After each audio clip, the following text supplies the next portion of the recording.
Is your Lululemon bag?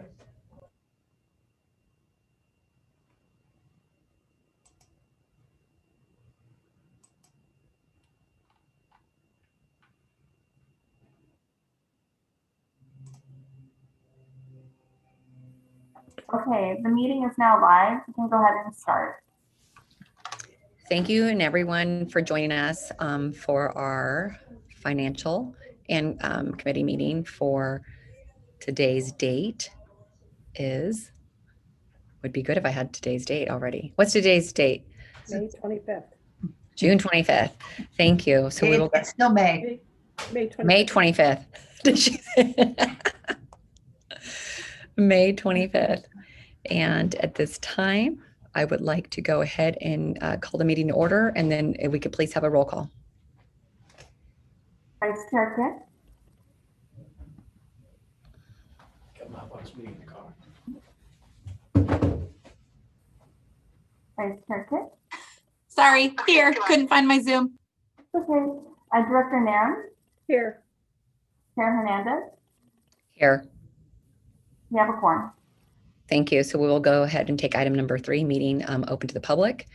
Meeting of the audience may address the committee on any matter within the general subject matter jurisdiction of LAFTA Board of Directors. Members of the audience may address the committee on items on the agenda at the time the chair calls for the particular agenda item. Public comments should not exceed 3 minutes. Do we have any public comments?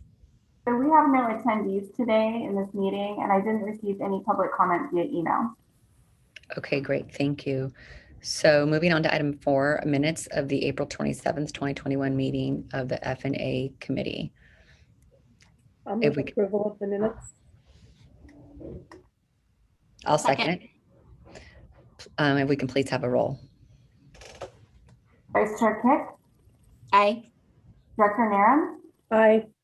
Chair Hernandez, Aye. passes unanimously.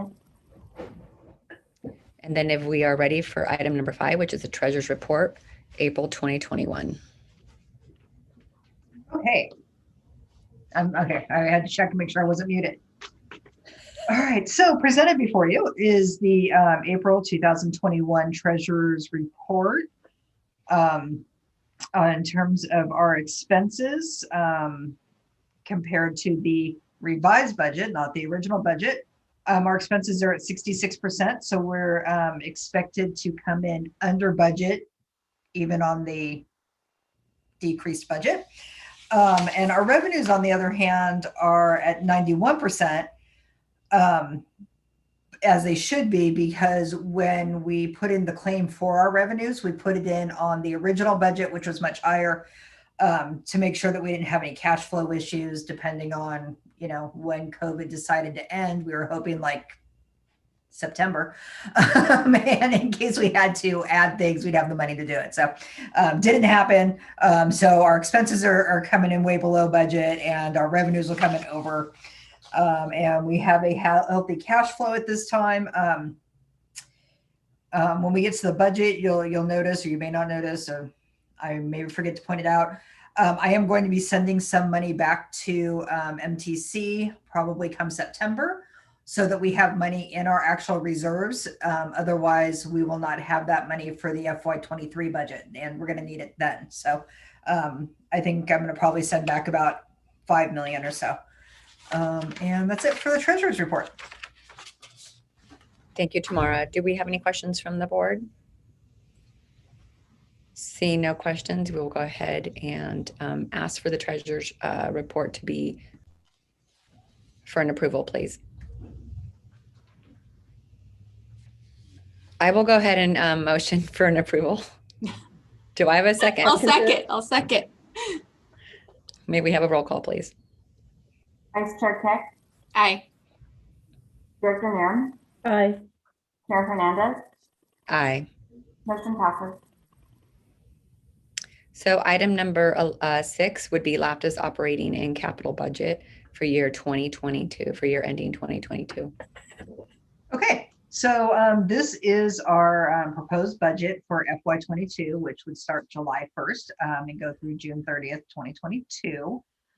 This is an increase. The comparisons are off the original approved budget from last year, because that was the approved budget. So it's the higher dollar amount, not the decreased one. This does show an increase of 1.83% overall. It does add a position. If you look at the capital budget, there are a lot of projects in the budget. And if we are actually going to complete them, we feel that we need to add a capital projects specialist, not manager, specialist, for next fiscal year. Our budget, we budget a little differently than maybe other agencies. We only budget revenues that we know we have in hand. So any grants that have been applied for that we haven't heard back on yet are not included, that sort of thing. We don't like to have to scramble at the end of the year. We budgeted fuel at $2.80 a gallon. Fuel is always the most difficult line item to budget. Every year at this time, the prices are very volatile, this year especially. But we are still way under budget on fuel for last year. Our average that we paid for last year, or for the current year, that should say 21, is $1.81 a gallon. So who knows what'll happen next year, but we budgeted at $2.80. If something happens, we may have to come back to the board and do an amendment if it does go crazy and go a lot higher, but hopefully it will not. I think those are all of my highlights, but I'm available for any questions. Any questions from either Kathy or Brittany? Kathy? I have a couple here. A comment, I noticed, or at least I didn't see any contingency budgeted. And maybe that's just the difference in the agencies, but typically, we might see $500,000, $700,000 budgeted contingency, in our city budgets. And so I was curious how contingencies, were accounted for. I think maybe you kind of touched on that. So they're there, you just don't see them. We don't do contingency as a separate line item. We do a contingency usually in the fuel and in the paratransit and fixed route purchase transportation lines. And then in other things, we budget a little higher than what they'll probably come in. For example, like benefits for this new position, we would assume that this new position is going to have a full family. We also don't necessarily know what benefits are going to do. Our prices are good through the end of December. So we look at the trends and we go on the high side.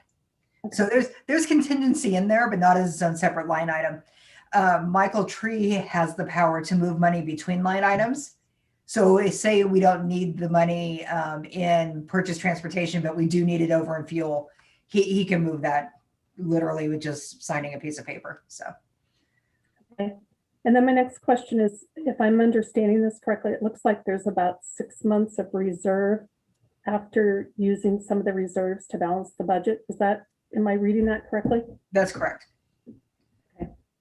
And then I was curious if I'm also reading this right. I don't see any cost of living increases for employees. Is that, and I know maybe I'm treading into some No, deep water here, but no, because that's actually an additional agenda item. well, I saw that we're raising the salary ranges. But is there something in there that we come in and do cost of living? I saw that there, you're creating some kind of pool for merit raises, which I think is great. But I just was curious about the cost of living, if there's anything contemplated there. LAFTA only does merit raises. We don't have like steps like the cities do, that kind of thing. What we typically do in terms of raises is anyone who gets a meets gets a cost of living. Basically, it's whatever that cost of living in. Anyone who gets lower than a meets does not receive a raise at all. I don't remember the last time that happened. It's been a while. And then if they get and exceeds or clearly outstanding, it's above the cost of living. So for the most part, although last year the board directed us to not give staff any raises, but most years, unless somebody has an issue that's being addressed, they get at least a cost of living increase. Okay. All right. I just, I hate to see us lose employees because somebody's out there willing to give raises and so forth. Because I think you don't become the, the #1 transit agency without good reason. Additionally, every year we do a salary study. That's part of that other line item, that other agenda item. So I'll go into that and explain how that works and how that would be affected when we get there. Just, Okay.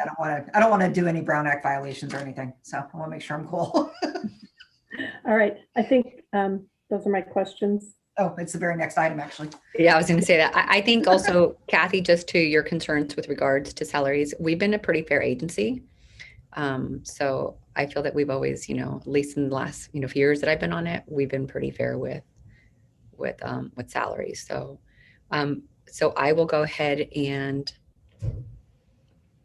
ask for an approval to move this forward to the committee, to the rest of the board. I move we approve. I'll second it. May we have a roll? Vice Chair Pick, Aye. Director Narum, Aye. Chair Hernandez, Yes. motion passes. So item number 7 would be LAFTA's annual salary band review. Okay. So each year we go out to, we do a salary study. We hire a firm to do this. There's a very good reason for that. Many years ago, prior to Michael Tree being on board, it was done in-house by somebody before me. And the first time we brought a firm in who actually did an analysis, they looked at who our comparator agencies should be based on which agencies were similar to us, not part of a city, that kind of thing. When it came back, there was a huge salary disparity for 90% of our employees. And I mean, it was insane. So we came up with this new policy that we would do this every year and adjust if there was any position that was below the market. And we would adjust that particular position or that particular band.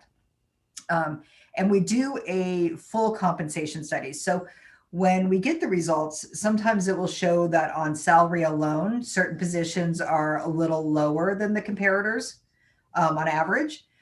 But when we did the full comp, which includes our benefits, because anyone who works here will tell you we have great benefits, we're actually above the average by about 8%. So that's where it fell. And so we're only looking to adjust the salary bands by the CPI. But again, if something came back that said that we were below, we would be bringing it to change that, which again, we did just prior to Michael Tree starting. We had a huge change in the salary bands because of the study. So the study is very important to us. I'll be honest with you, when they did that salary study right before Michael started, I was being paid 29% less than the comparator agencies. And that was with full comp. So I fully believe in this study and what we're doing. And when you look at the full compensation versus just salary, I was making 49% less in salary, but 29% on full comp. So that's a huge difference. We do have great benefits. So, and I think everybody here appreciates them. So we're only looking to change the salary bands by the CPI. And last year, even though we didn't give raises, we did change the salary bands. So we don't need to go back and also add last year's in. So we're good there as well. So sorry, did I answer all your questions, Kathy? Because now I can't remember what they were. I talked. No, I think you did. I just, I believe when you've got great people, you need to make sure that you're compensating. And last year was a tough year, obviously, and warranted, not giving necessarily raises or cost of living. And I just want to make sure that we're comfortable that we're addressing salaries so that, you know, we don't have other agencies necessarily poaching people, if you will. Mhm. That's all. And that, No. especially in this labor market, is definitely a concern. Right. And we I can speak. We that appreciate your, pleasantly. yeah, and we also appreciate your concerns. And like I said, since I've been on the board, which has only been a few years, I think that, you know, it's been up to Michael Tree to review the salaries of the employees, and then the board reviews, you know, Michael's salary. So, Right. I just know, you know, we've had some in our operations services, you know, we've had some poaching going on. And Mhm. because we've deferred raises and things, and so it's just not a good thing. You know, I think it's a cost in the long run when you've got to go out and hire and train, and the labor market's tight. It's hard to necessarily find good people. So Yep, that's all. That's all my absolutely, question. absolutely.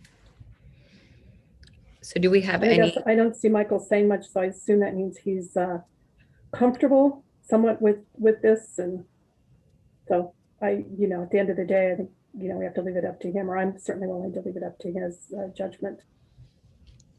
Yeah, I'm comfortable. I mean, keeping the salary ranges competitive, and then making sure that the directors and the employees are paid competitively.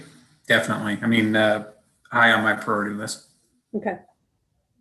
Well, with that, I'll move to advance the annual salary band review to the board. I'll second. May we have a roll call, please? Yes. Vice Chair Kick, Yes. Director Narum, Aye. Chair Hernandez, Yes. motion passes. I took the day off yesterday. I'm gonna have to get back on my game here. So what was that? I said I took the day off yesterday and I have to get back on my game here. Well, I'm So- saying, what? I can't believe you did that. I know. So we will go ahead and move to item number 8, resolution support of application for year ending 2021-22 funding through the State Transit Assistance State of Good Repair Program. Okay, that one is mine. This is another funding resolution. I seem to have one or two of these for you every month, but it's just that time of year. This is an action item requesting that the committee refer Resolution 18-2021 to the board for approval in support of an allocation request to Caltrans for $62,746 in state of good repair funding that will be available to LAFTA in FY22. These allocations come along every year. They were included in the gas tax increase enacted in 2017, known as SB1. So we use these allocations on basic maintenance, rehabilitation, and modernization to our capital assets. This year, we're proposing to use the allocation as local match on our transit center rehabilitation project. This will supplant some TDA funds we had programmed before the pandemic for the project. As you know, those funds are more flexible and can be used for operating. So we're proposing to supplant some of these with these capital only funds that are eligible to do so. That is it. So it's recommended that the committee refer the resolution to the board for approval so that we can request these allocations from Caltrans. If you have any questions, please let me know. Any questions from the committee? Nope. I'll move that we forward this to the board. I'll second. May we get a roll call, please? Vice Chair Kick, Yes. Director Narum, Aye. Chair Hernandez, Yes. motion passes. Okay, and then we will move on to item 9, which is legislative update. So this one is mine also. Before I start, this is a mostly information, but also an action item. The recommendation listed on the agenda, however, looks to be kind of like a placeholder error. So it doesn't actually list the action requested. So I don't know if that will be an issue in terms of noticing this. But I do want to clarify that the action requested is a support position for SB 548, which is Senator Eggman's bill concerning the Tri-Valley San Joaquin Valley Regional Rail Authority. If you're not already familiar with this bill, it's moved through the Senate already and it's on its way to the Assembly over the summer. So at this time, we were hoping to receive the board's official endorsement of the bill in support, just to, I think, to formalize, I think some discussions that have already happened on its way through the Senate. But the request would be for the committee to recommend the board the full board adopt a support position on the bill. If you're not recalling, the bill pretty much clarifies a few matters in the original rail authority's authorizing legislation. It removes the requirement that the ACE connection be in the Tri-Valley, as well as clarifying that the rail authority has the authority to operate Valley Link in addition to everything else it's already doing. And finally, that it clarifies that it is a rail transit district to enable it to have certain local regulations waived. So that's the upshot of that bill. I'm sure Michael, who's right here, can tell you anything else you need to know about it, because I know he's been working really hard on that too. So that is the recommendation. Beyond that, there's just a lot of informational items in your report on legislative stuff in DC and Sacramento. It's mostly good news as we're moving out of the pandemic. So if you have any questions about what's going on as it relates to LAFTA, feel free to let me know. I just have a question about the. Any questions from the committee? Brittany? Yes, I have no question about why we're supporting it. I have a question about if we are going to be asking board members to ask their cities to also support it. If I that's thought we'd something. already done that. I think we've already written a letter. Okay, I'm just checking to make sure. Yeah. That, Yeah, I think we did so too. So that's probably usually up to your city manager.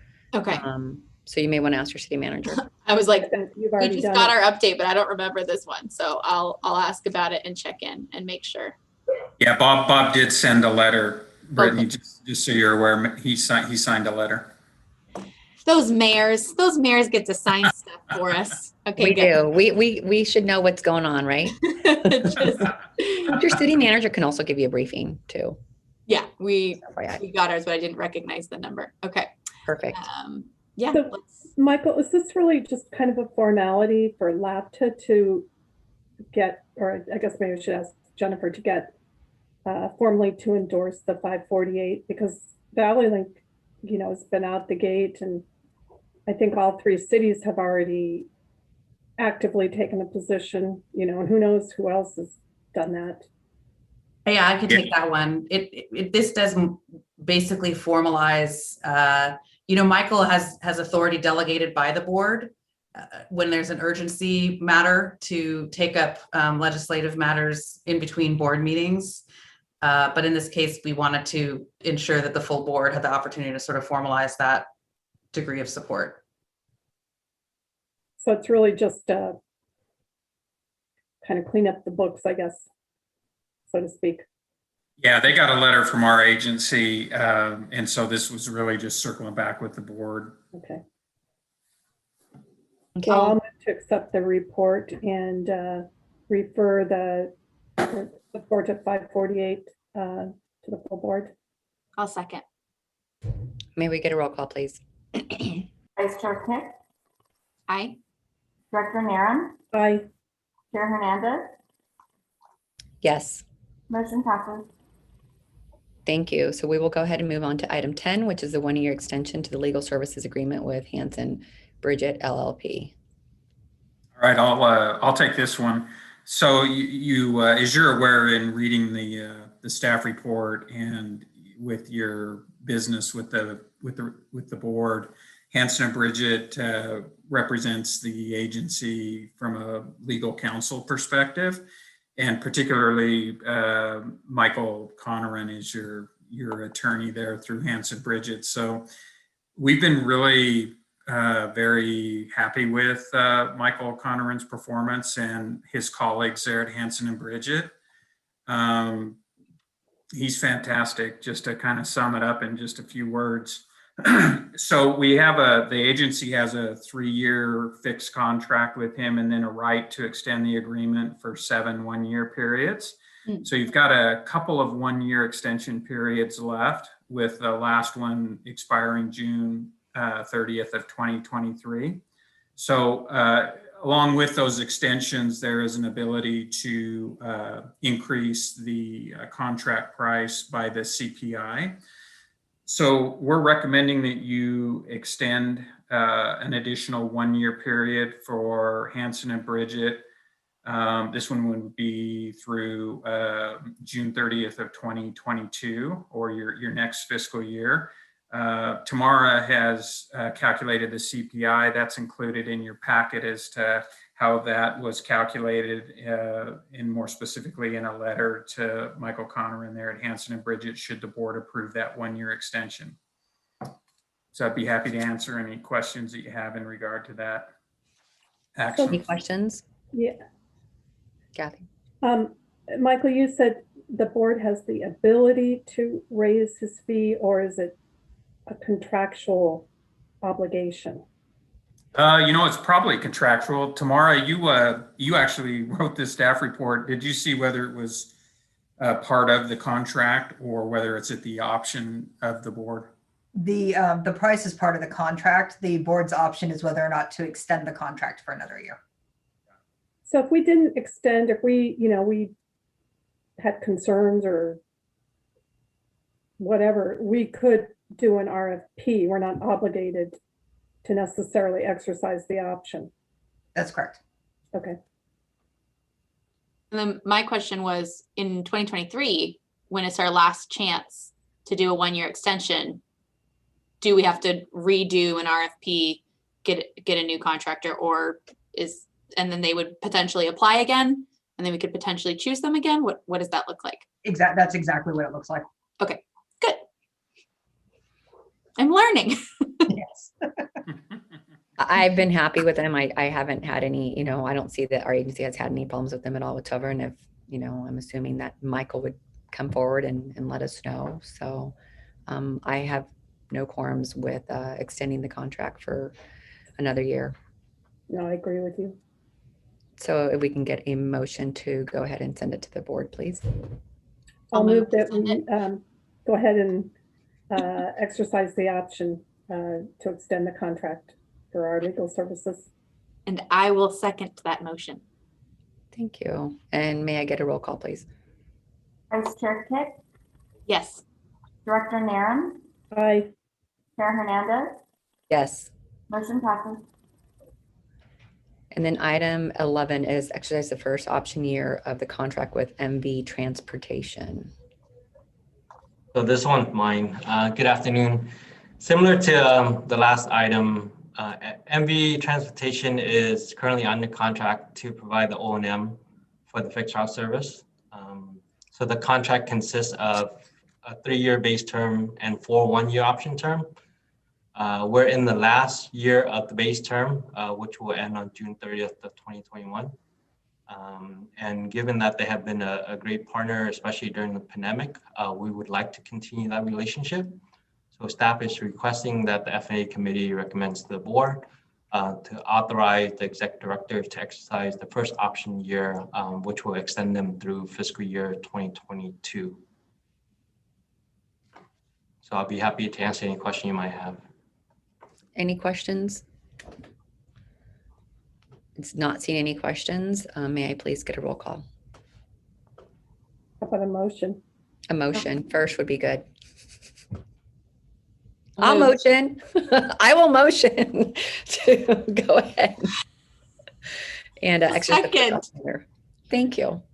May we get a roll call? Yeah, Vice Chair Kick, Aye. Director Naren, Aye. Chair Hernandez, Yes. motion passes. All right, item number 12, a preview of upcoming Any financial administration committee agenda items? Okay.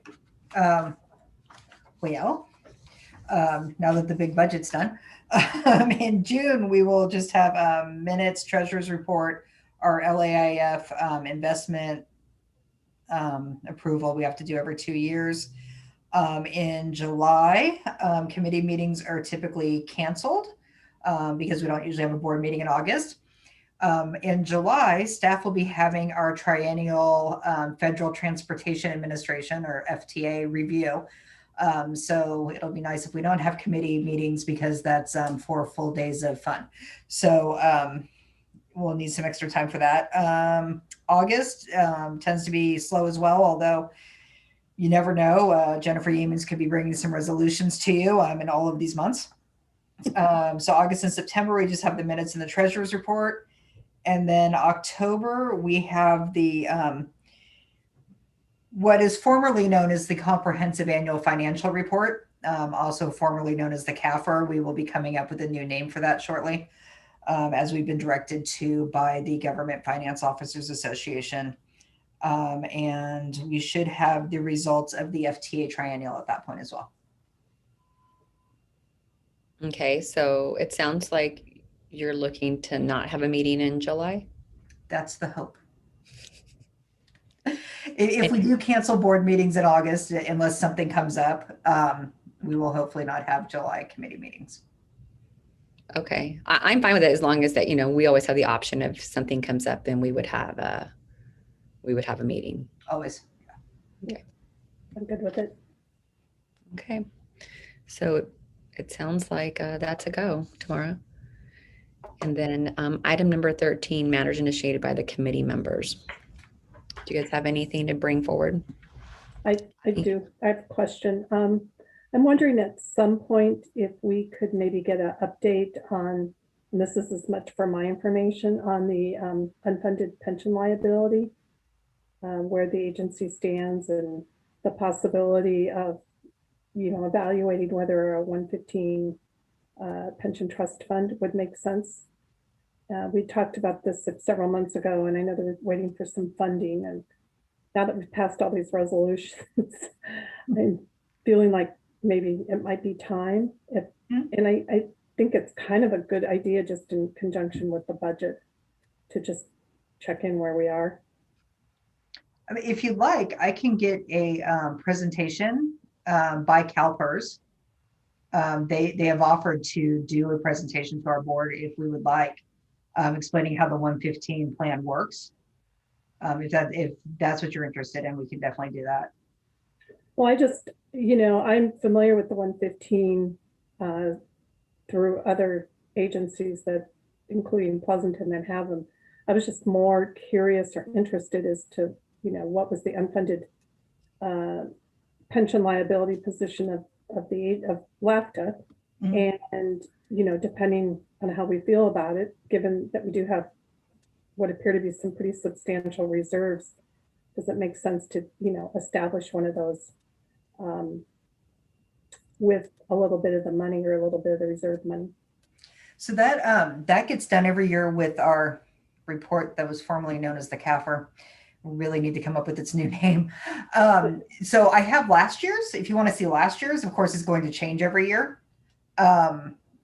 So I can show you last year's, or if you're willing to wait until our CAFR is presented in October, I believe. Well, whatever makes the most sense. I'm not looking to turn it into a big research project, but I think it's something, you know, we should be aware of. Mm-hmm. You know, CalPERS releases the numbers, but usually not until like September. Okay, well, that probably makes sense since it's not that far away, but yeah, it's just something I'd like to not lose sight of. Sure. And we do see the numbers and we do see the percentages too. So it's usually in a report. So are you okay with waiting, Kathy? Yeah, I'm fine. Because, you know, I think with what, 3-4 months, you might look at the numbers, the update from CalPERS on the position of the agency. Okay. We can bring that as soon as it's available. Okay. All right. Anything to add, Brittany? Not finance related. I have another random thing I'll call Michael about. And I started taking the bus to work. So I'm pretty proud of myself because I only missed one bus so far because I was distracted. But it's okay. I just walked home. I don't live that far, but it's nice to like be on the transit that I'm on the board of. So, and our buses are so clean. I haven't been on the bus in a long time.